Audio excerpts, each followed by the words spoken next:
আসসালামু আলাইকুম রহমতুল্লাহি ওবরকাতুহ। সম্মানিত দর্শক, আমেরিকা এবং ইরানের যে যুদ্ধ, এটি এখন আমেরিকার জন্য বুমেরাং হয়ে পড়েছে।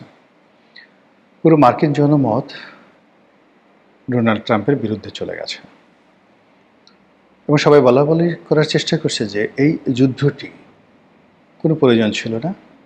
মূলত ইহুদি রাষ্ট্র ইসরায়েলের প্ররোচনায় পড়ে ডোনাল্ড ট্রাম্প এই অপকর্মটি করেছেন।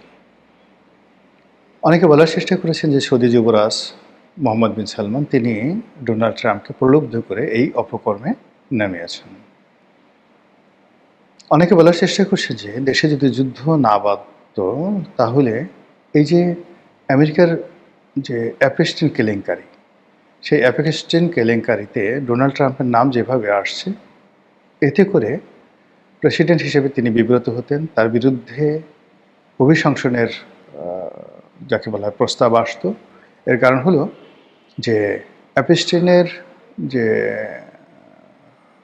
বালাখানা বা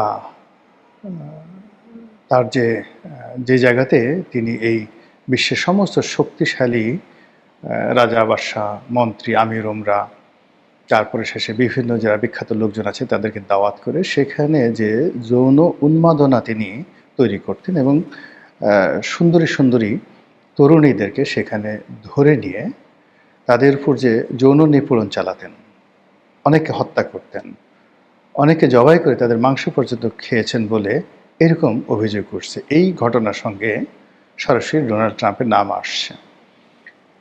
ডোনাল্ড ট্রাম্পের বিরুদ্ধে বহু যৌন কেলেঙ্কারি রয়েছে। তিনি একাধিক বিয়ে থা করেছেন, এটা যেভাবে সত্য, তার সঙ্গে সঙ্গে বিভিন্ন নারীর সঙ্গে অশালীন আচরণ, কিশোরীদের সাথে সেই যৌন উন্মাদনা করা, এরকম বহু অভিযোগ তার বিরুদ্ধে রয়েছে।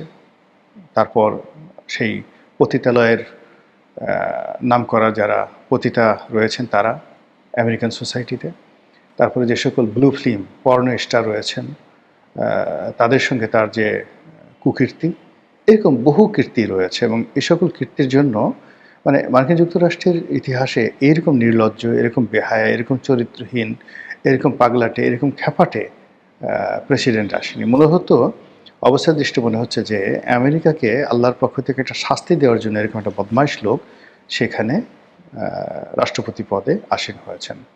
তো আমেরিকার জনগণ বলছে যে অ্যাপস্টিনের যে নারী কেলেঙ্কারি, এটা নিয়ে মার্কিন আদালতে মামলা চলছে এবং সেই মামলায় ডোনাল্ড ট্রাম্পকে যেন হাজিরা দিতে না হয় এই জন্য তিনি এই যুদ্ধটা বাঁধিয়ে দিয়েছেন। হোয়াট এভার মেবি এই বিতর্কগুলো হচ্ছে। দ্বিতীয়ত যেটা হলো যে যুদ্ধে যেভাবে সফলতার কথা বলা হচ্ছিল, যুদ্ধের যে কারণগুলো আমেরিকান গভর্নমেন্ট আমেরিকার সাধারণ জনগণের কাছে প্রচার করছিল, সেটি এখন অপাঙ্ক্তে হয়ে গেছে, অবিশ্বস্ত হয়ে গেছে এবং এটা কেউ আর বিশ্বাস করছে না। তো এই অবস্থাতে যেটি হচ্ছে সেটি হলো ডোনাল্ড ট্রাম্প এবং তার যারা লোকজন রয়েছেন তাদের মধ্যে ভারসাম্যহীনতা দেখা দিয়েছে। ডোনাল্ড ট্রাম্পের ঘনিষ্ঠজন যারা রয়েছেন, যুদ্ধমন্ত্রী রয়েছেন, পররাষ্ট্রমন্ত্রী রয়েছেন, মানে প্রতিরক্ষামন্ত্রী রয়েছেন, পররাষ্ট্রমন্ত্রী রয়েছেন, তাদের যে সকল হোয়াইট হাউসের পেন্টাগনের বড় বড় জেনারেল রয়েছেন, তারা এখন একে অপরের বিরুদ্ধে কথা বলছেন। কথাবার্তাগুলোর মধ্যে কোনো ধারাবাহিকতা লক্ষ্য করা যাচ্ছে না। ফলে কি হলো, এটি ডোনাল্ড ট্রাম্পকে রীতিমতো মানে অস্থির বানিয়ে ফেলছে এবং তিনি অনেকটা পাগলের মতো প্রলাপ বলছেন। তিনি একবার বলছেন যে ইরানে যে ধর্মীয় নেতা নির্ধারণ করা হয়েছে, অর্থাৎ আয়াতুল্লাহ আলী খামেনির মৃত্যুর পর তার ছেলেকে যেভাবে ধর্মীয় নেতা বানানো হয়েছে তিনি সেটা মানেন না। তিনি বলেন যে তার সাথে পরামর্শ করে এরপর ধর্মীয় নেতা নিয়োগ করতে হবে, আদারওয়াইজ এই যুদ্ধ চলতে থাকবে। মানে কি বলবো, পরাজয়ের দ্বার প্রান্তে দাঁড়িয়ে যখন একটা মানুষ এভাবে কথাবার্তা বলে তার মানসিক যে সুস্থতা, এটা নিয়েই প্রশ্ন আসে এবং আমেরিকান জাতির উচিত এই লোকটির মানসিক সুস্থতা পরীক্ষা করা, নাম্বার ওয়ান। নাম্বার টু, তারা যেটা বলার চেষ্টা করছে, যেটা ডোনাল্ড ট্রাম্প বলার চেষ্টা করছে যে এখন ইরান তার পিছিয়ে পিছিয়ে ঘুরছে আলাপ আলোচনার জন্য, তিনি রাজি হচ্ছে না। তিনি বলছেন যে অনেক দেরি হয়ে গেছে। কিন্তু ইরান বা আমেরিকার এমন কোনো গোপন সূত্র, নির্ভরযোগ্য সূত্র কেউ বলতে পারবে না যে ইরানের পক্ষ থেকে এই ধরনের কোনো প্রস্তাব আমেরিকার কাছে গিয়েছে। অধিকাংশ যেটা আমরা জানতে পেরেছি সেটা হলো এই যুদ্ধে মধ্যস্থতা করার জন্য মধ্যপ্রাচ্যে আমেরিকার যে সকল বন্ধু রাষ্ট্র রয়েছে সে সকল বন্ধু রাষ্ট্র প্রাণান্ত চেষ্টা করছেন, রীতিমতো ধর্ণা ধরছেন আমেরিকার মানে ইরানের দরবারে যে এটা নেগোসিয়েশন করা যায় কিনা।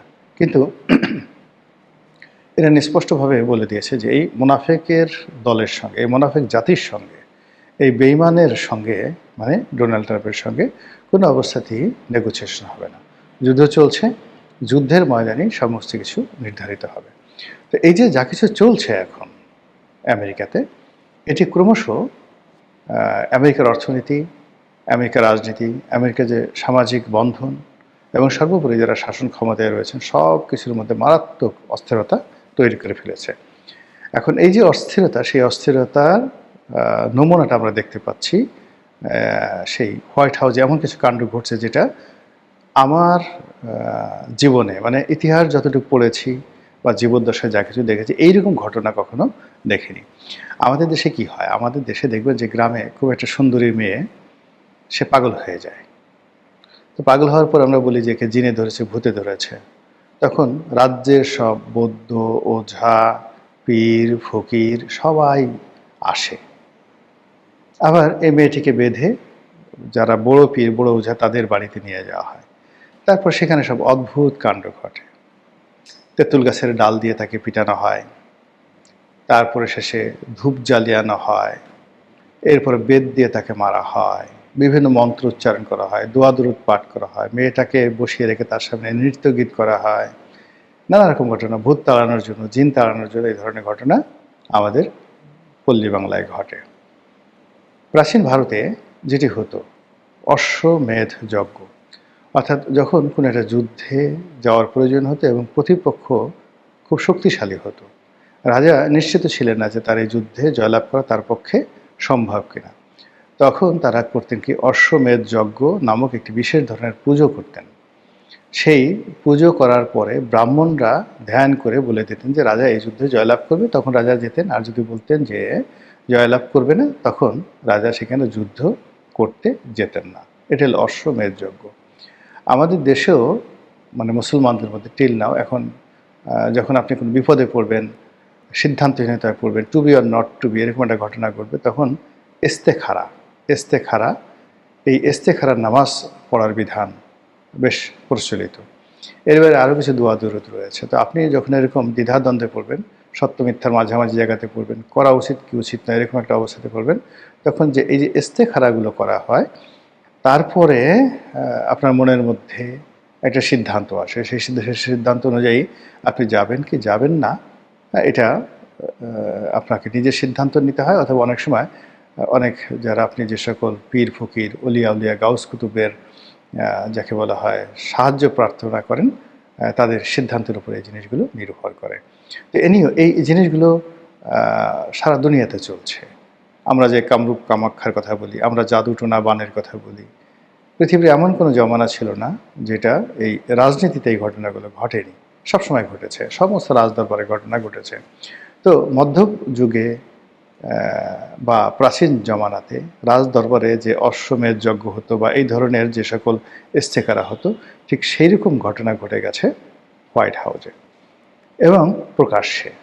আমরা যেটা দেখলাম যে আমেরিকার যে বড় বড় যে সকল ধর্মযাজক রয়েছেন, আপনারা তো জানেন যে সেখানে রাষ্ট্রীয় ধর্ম খ্রিস্টবাদ, যদিও সেখানে যে যার ধর্মমত অনুযায়ী তারা যাকে বলা হয় শপথ গ্রহণ করতে পারেন। মুসলমানরা কোরআন শুয়ে শপথ করেন, হিন্দুরা বাইবেল মানে তাদের যে শ্রী ভগবদ গীতা সেটা স্পর্শ করে তারা শপথ গ্রহণ করেন, খ্রিস্টানরা বাইবেল, ইহুদিরা তাদের যে ধর্মগ্রন্থ রয়েছে সেটা তাওরাত, সেটা স্পর্শ করে তারা সিদ্ধান্ত নেন বা শপথ গ্রহণ করেন।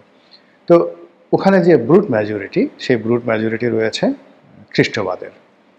তো সেই খ্রিস্টবাদের যত সব পীর আউলিয়া রয়েছে, এখন ওদের পীর আউলিয়া তো আমাদের মতো এরকম দাড়িওয়ালা নয়, বা ওদের পীর আউলিয়াগুলো আমাদের মতো জুব্বা টুব্বা পরে না। ওরা এই ডোনাল্ড ট্রাম্পের মতো প্যান্ট শার্ট পরে এবং ওদের মধ্যে অনেক নারী যারা পীর রয়েছে, খ্রিস্টান পীর রয়েছে আমেরিকাতে, তারা হয়তো দেখা গেল যে সেই ম্যাডিলিন ব্রাইটের মতো বা হিলারি ক্লিন্টনের মতোই পোশাক আশাক পরেন বা কন্ডোলিসা রাইসের মতো পোশাক আশাক পরেন। তো এইরকম অনেকগুলো ছবিতে যেটা দেখলাম না হলে 50 জনের মতো বিভিন্ন খ্রিস্টান ধর্মের পীর মাশায়েখদেরকে ডেকে এনে ওখানে বিশেষ দোয়া দরুদের ব্যবস্থা করা হয়েছে, ইবাদত বন্দিগির ব্যবস্থা করা হয়েছে, এবং তারা সবাই দোয়া পড়ে ফু দিচ্ছে, ঝাড় দিচ্ছে, ঝাড়ফুঁক করছে, ডোনাল্ড ট্রাম্পের মাথায় হাত বুলিয়ে দিচ্ছে।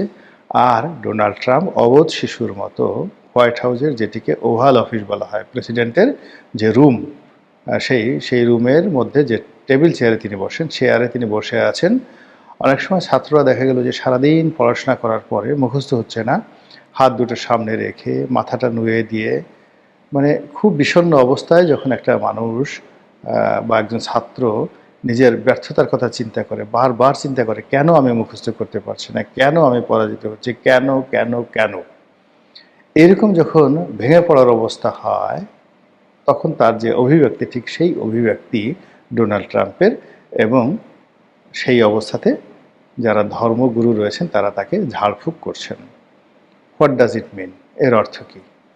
এর অর্থ ডোনাল্ড ট্রাম্প পেন্টাগনের উপর তার বিশ্বাস হারিয়ে ফেলেছেন।